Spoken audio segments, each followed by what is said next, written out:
l'assistance de Madame et Madame Amaï de Liban. Donc il s'agit de l'atelier du rapport de l'atelier 3 pour les services. Donc l'atelier s'est réuni aujourd'hui grâce à la 106. Donc les travaux du gouvernement de la coordination des produits saillants. Donc dès l'entente des travaux, M. Saïd a proposé, le professeur Saïd a proposé aux différents participants à l'atelier de s'accorder d'abord sur une méthodologie de travail. Donc l'objectif stratégique étant de réfléchir sur un spectre de produits et services qui serviront au sein d'ST dans l'élaboration de son plan stratégique et également dans la rédaction de ses requêtes de financement. Les échanges ont tourné autour de deux grandes questions, à savoir l'identification de la typologie des utilisateurs, c'est-à-dire la cible du CNDST, et les produits et services à proposer.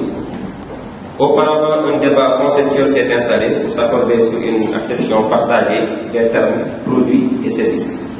Par ailleurs, le coordinateur a également invité les participants à s'arrêter autour d'un certain nombre de questions, comme l'usage qui serait fait des produits et services que devrait offrir le CNDST, également la question de savoir comment en fait, les produits et services pourraient répondre aux besoins des utilisateurs et les types de demandes à prendre en charge au niveau du CNDST. Donc, dans le premier point, en fait, dans un premier temps, donc, pour le débat conceptuel, les différents membres de l'atelier ont échangé autour de la charge conceptuelle des termes, comme on l'a dit tantôt, produits et services. Et il a été retenu comme définition consensuelle qu'un service est une prestation qu'une structure ou un individu offre à un client, alors qu'un produit est le résultat d'un travail réalisé antérieurement et mis à disposition de l'utilisateur. Donc, après cette étape, les membres de l'atelier ont, dans une approche méthodologique, le coordonnateur a convié les différents participants à définir les attentes en tant qu'utilisateurs par rapport au CNDST et à un partage d'expérience également sur les différentes catégories d'usagers visées dans l'offre de services de leur structure d'origine. Et ceci l'invite à être fait dans le but de baisser, de pouvoir nous mener à dresser les cibles potentielles du CNDST au regard des produits et services qu'il doit offrir. Donc, les participants de l'atelier venant de l'Institut de recherche et développement, l'IRD, de l'Agence universelle de la francophonie, l'AIF, et de l'école polytechnique de Thiès ont présenté tour à tour des retours d'expérience sur leurs cibles prioritaires et secondaires. Donc, ce qui a déblayé le terrain pour mener à un débat, donc, pour le profilage en fait, de la cible du CNDST. Donc, à l'issue des échanges, les membres de l'atelier se sont accordés sur une segmentation de la cible du CNDST en 4 cercles concentrés, avec maintenant une priorité donc, sur les 3 premiers, donc, qui sont considérés comme les cibles prioritaires du CNDST, les 3 premiers cercles. Le premier étant le domaine de l'enseignement supérieur et de la recherche. Donc là également, l'atelier a considéré en fait que ce n'est pas seulement dans le secteur public, parce que la recherche ne se faisant pas simplement dans les universités, mais également dans des instituts comme l'ISRA, comme l'ITA et autres. Donc le second cercle, le deuxième cercle, c'est pouvoir public et secteur privé. Et le troisième organisme, des organismes de développement. Donc et là, c'est les ONG, les institutions internationales, la société et autres. Et en quatrième position, le grand public.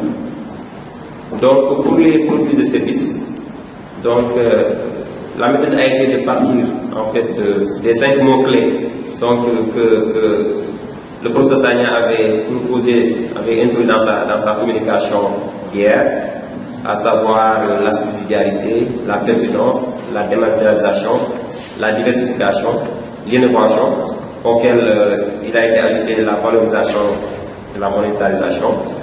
Donc, les participants ont proposé donc, sur la base, au regard de ça, une liste de produits, donc avec une proposition de réorganiser en fait le listing, les produits qu'avait listé le professeur dans son papier. Donc, il a été retenu plus ou moins de fournir comme produit, de travail à fournir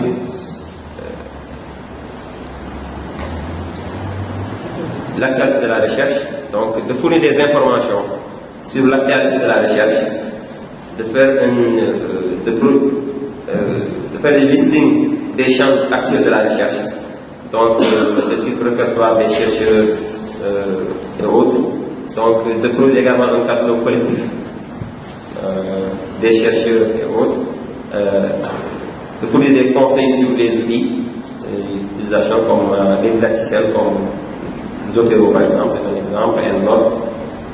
De travailler à l'élaboration d'annuaires des spécialités selon les corps de métier. Par exemple, en guise d'exemple, le répertoire des médecins spécialisés ou des architectes en rapport avec l'ordre des architectes et tout. Donc, de produire des catalogues des revues scientifiques, des répertoires, des cahiers de recherche, donc avec des blocs interactifs qui permettraient aux chercheurs en fait de pouvoir partager tout ça, de fournir en fait la réglementation dans le domaine de l'IST, les lois nationales qui existent, donc les marques déposées, les brevets et autres, de fournir également des bases de données économiques et sociales du Sénégal. Donc cela également en rapport, la plupart des produits donc en rapport avec un certain nombre de structures déjà en place comme l'ANSD. Donc un accès également de pouvoir faciliter l'accès des documents scientifiques, de fournir une bibliothèque de liens, donc toujours dans le domaine de l'IST et des bases de connaissances. Donc pour les services,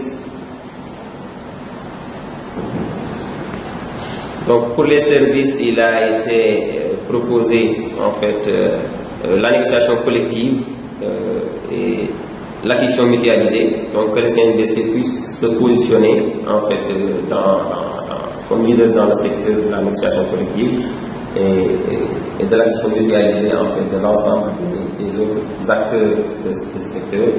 Donc la mise en place des dépôts institutionnels, de faire des prestations de services dans le cadre de la formation et de l'expertise, donc de mettre en place un centre de ressources sur l'IST. Donc là également, le débat a été posé, non pas une bibliothèque au sens classique du terme, mais un centre de ressources qui va trouver un certain nombre d'outils seulement. Donc de travailler à élaborer la mémoire scientifique nationale, donc de jouer le rôle de guichet unique surtout pour en particulier les étrangers qui, depuis l'extérieur, peuvent déceler en fait des documents qui leur seraient utiles et qui, par l'entremise du CNDST, pourraient donc avoir ces documents.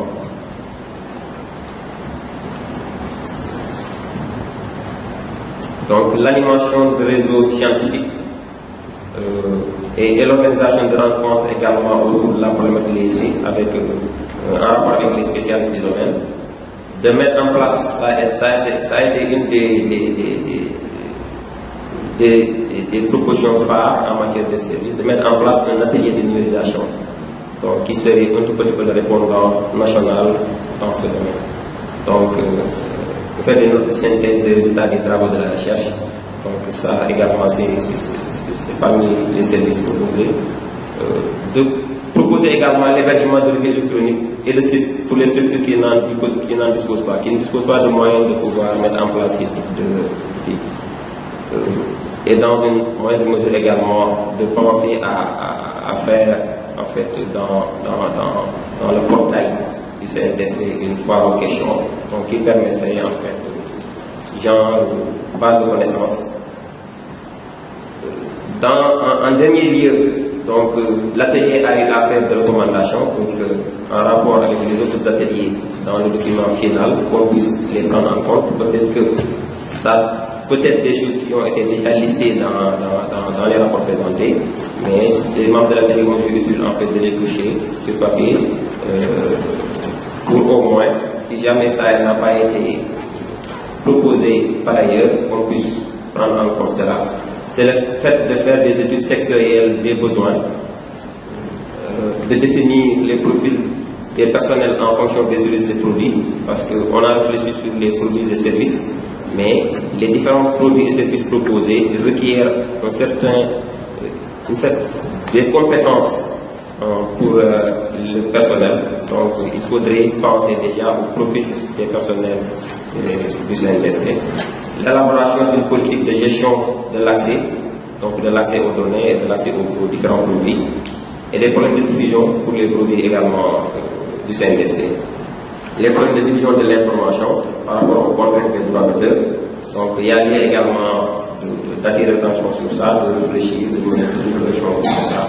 De prendre en compte également l'accessibilité des malvoyants et des malentendants dans l'offre des services. De prendre en compte l'évolution statutaire du CNDC, parce que c'est ça qui va lui permettre de prendre en charge les nouvelles missions qui lui seront assignées et pouvoir offrir également les produits et les services qui sont proposés. Donc parce que c'est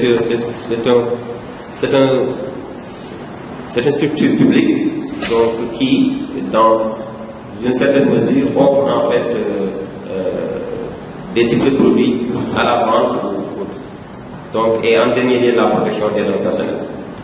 Voilà un peu de façon ramassée les points sur lesquels nous avons travaillé. Donc je me soumets à l'ajout en fait, des choses omises par les autres membres